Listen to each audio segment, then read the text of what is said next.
Mientras Castilla y Aragón se lanzaban a guerras de conquista y Portugal consolidaba su independencia, Fernando prefirió otro camino, de la diplomacia, la repoblación y la fortaleza interior. Un rey que consolidó la frontera con Portugal, contuvo a los almohades y reforzó el prestigio de León en Galicia y en el Camino de Santiago. Hoy viajaremos al corazón de su reinado para descubrir cómo este monarca sentó las bases de un reino sólido, culto y respetado en toda la cristiandad.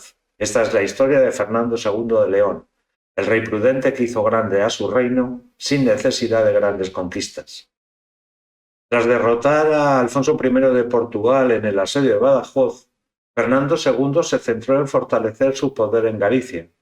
Favoreció a las ciudades y a los nobles que le fueron leales, reorganizó las tenencias, fomentó la repoblación en las tierras del Miño y del Sil, así como gallegos repoblaron las tierras de Salamanca, y por último otorgó fueros municipales. Asimismo, impulsó la fundación de órdenes militares como la Orden de Santiago en Cáceres, de la que se declaró su protector, así como la de la Orden de Alcántara.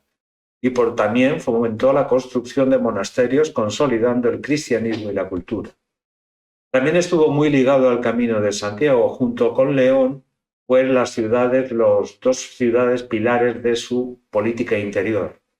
Tuvo muy buena relación con el arzobispo de Santiago, Pedro Suárez de Deza, protegió el Camino de Santiago reforzando la seguridad de los peregrinos y concedió privilegios a la ciudad. Hay que recordar que Fernando II pactó con los almohades para frenar la expansión portuguesa. Esto le permitió mantener las conquistas conseguidas, como Cáceres en el año 1169, que se la arrebató al portugués Geraldo Geraldez, que la había tomado en el año 1165. Encomendó la protección de esta ciudad a los fratres de Cáceres, futura Orden de Santiago, pero en 1173 volvería a perderla, esta vez a manos de los almohades. Entre los años 1171 al 1175, el califa almohade Yusuf inició una serie de campañas para tomar Cáceres y Calatrava, que suponían una amenaza a las fronteras de Al-Ándalus, y también para fortalecer sus posiciones más avanzadas de Badajoz y Cuenca, que se encontraban en una situación precaria por problemas de abastecimiento. En 1171 atacó Santarém y avanzó hasta Trancoso. Fernando II acudió en ayuda a Alfonso I de Portugal, a pesar de su pacto con los almohades, porque temía las consecuencias para el reino de León si caía Santarém. Al año siguiente, en 1172, no le fue bien a los almohades. Fracasó en su ataque a la frontera castellana, pero causó graves daños. Asimismo, Geraldo Geraldez tomaba Béjar.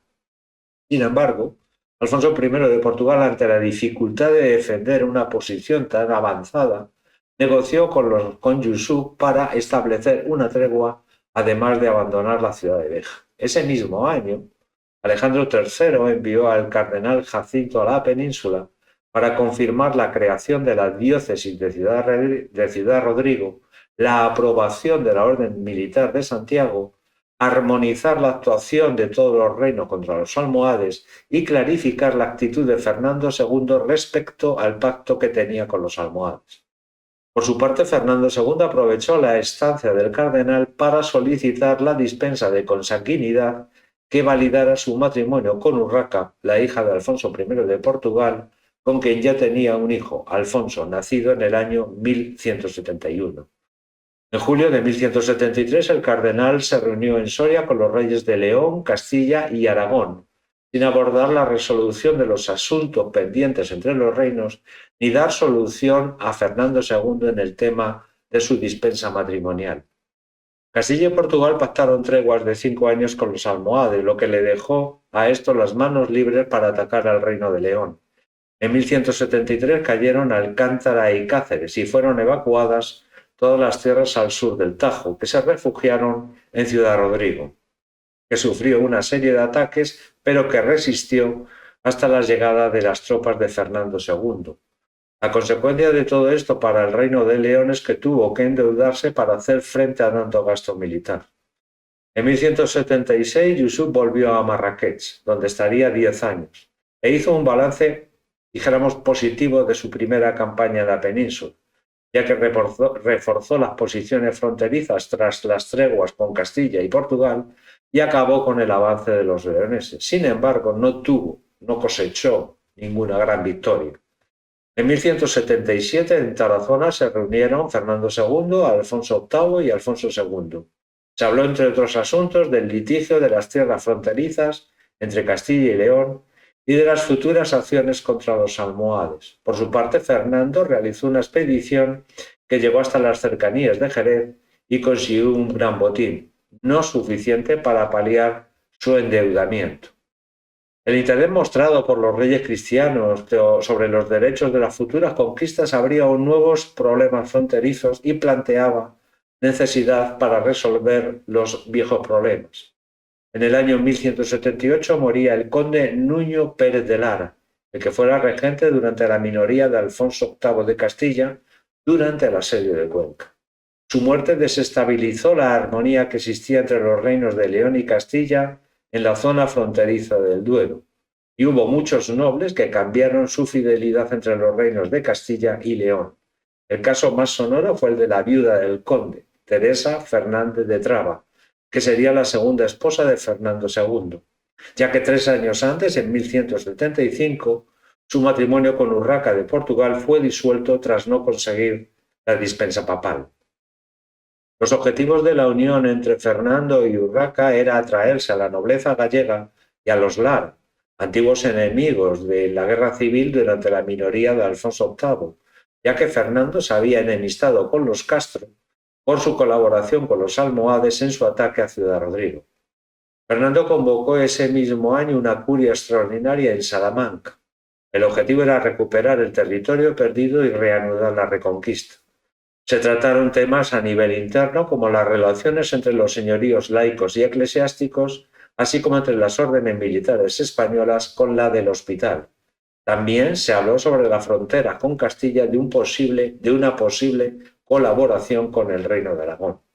La respuesta de Alfonso VIII no tardó en llegar. Entró en Tierra de Campos y reforzó su posición con acuerdos con Aragón, Navarra, Portugal y los Castro. A Fernando II no le quedó más remedio que negociar. En marzo de 1181 se reunía en Medina Seco con Alfonso VIII bajo la mediación del obispo de Palencia, ya que los intereses tanto de eclesiásticos como de nobles estaban siendo dañados a ambos lados de la frontera. Ambos reyes se comprometían a respetar los límites fijados en el testamento de Alfonso VII. Por tanto, Castilla recuperaba el infantazgo y se nombraba una comisión para resolver la identificación de los territorios, cuyo fallo sería aceptada por ambas partes. Como garantía de compromiso se entregaron mutuamente 5 castillos. Fernando aceptó dicho acuerdo a regañadientes, ya que no estaba en las mejores condiciones para negociar, ya que poco tiempo antes había perdido territorios en Extremadura a manos de los almohades. Durante el trabajo de la comisión hubo incidentes, pero se mantuvo la paz, debido a la dificultad en la adscripción de los territorios fronterizos a cada bando. La comisión terminó su trabajo en junio de 1183 con la firma del acuerdo de Fresno-La Bandera. Se establecía la partición de la frontera según lo acordado en Medina de Río Seco. Además, se firmaban 3 acuerdos en relación con los almohades: la renuncia de Fernando II al pacto con ellos, el compromiso de ambos reyes en no firmar pactos o treguas con los almohades y, el último, reanudar las hostilidades contra los almohades después de las Navidades.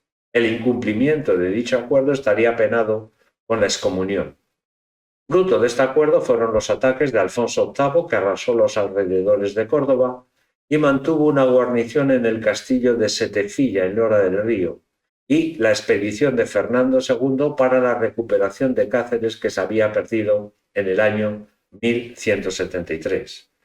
Ante estos ataques de los reinos cristianos, desde Sevilla y Granada se enviaron mensajes a Yusuf para que volviera a la península, ya que ellos no podían defenderse por sí mismos. Yusuf volvió con ideas más claras. No bastaba solo medidas militares, sino que necesitaba repoblar Al-Ándalus con tribus árabes del norte de África. Esta población constituiría el núcleo esencial del futuro reino de Granada. En mayo de 1184, Yusuf desembarcó, avanzó hacia Badajoz y obligó a Fernando II a replegarse en su asedio a Cáceres. Posteriormente atacó Santarém. A pesar de que ocuparon la ciudad fácilmente, la indisciplina y el desorden del ejército de Yusuf ante la llegada de los refuerzos de Fernando II hicieron que Yusuf ordenara su retirada en julio de 1184. En esa retirada, Yusuf fue herido y murió camino de Sevilla. Esto provocó una inestabilidad en Al-Ándalus que también fue aprovechada por una serie de revueltas que se produjeron en Baleares lideradas por afines a los almorávides. Esta inestabilidad provocó un parón de los ataques de los almohades durante 10 años. Desde la disolución del primer matrimonio de Fernando II con Urraca de Portugal en 1175, el rey leonés, para fortalecer la posición de su hijo Alfonso, le hizo figurar como asociado al trono en los documentos reales. En febrero de 1179 moría Teresa Fernández de Traba, su segunda esposa, después de haber dado a luz a su segundo hijo, que tampoco vivió. En esos momentos los Castro habían recuperado el favor real, y entre ellos se encontraba Urraca, la hija del señor de Vizcaya, que se convertiría primero en amante y posteriormente en la tercera esposa de Fernando II. Tuvieron 3 hijos antes de casarse. En 1183 García, que falleció a los 2 años, en 1184 Fernando, que falleció a los 4 años, y en 1186 Sancho.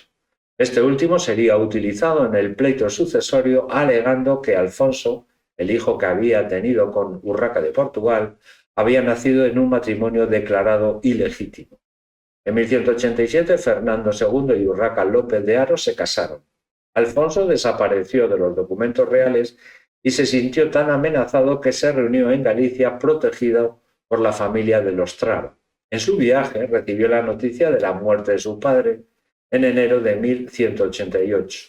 Alfonso regresó y reclamó la herencia del reino, que fue aceptada por la mayoría de la nobleza. Pero el reino se hallaba en una difícil situación, sin recursos y con problemas fronterizos tanto con los almohades como con los reinos cristianos. Cuando Fernando II murió, dejaba tras de sí un legado de estabilidad y sabiduría política.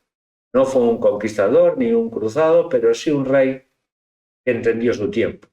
Supo negociar cuando otros atacaban y consolidar cuando otros se desgastaban. Bajo su mandato, León vivió un renacer urbano, con ciudades repobladas, fronteras seguras y un poder real fortalecido frente a la nobleza. A su hijo, Alfonso IX, le dejó un reino preparado para afrontar el futuro, más estable, más unido y más consciente de su identidad. Un rey discreto pero esencial, un soberano que, sin buscar la gloria, la alcanzó.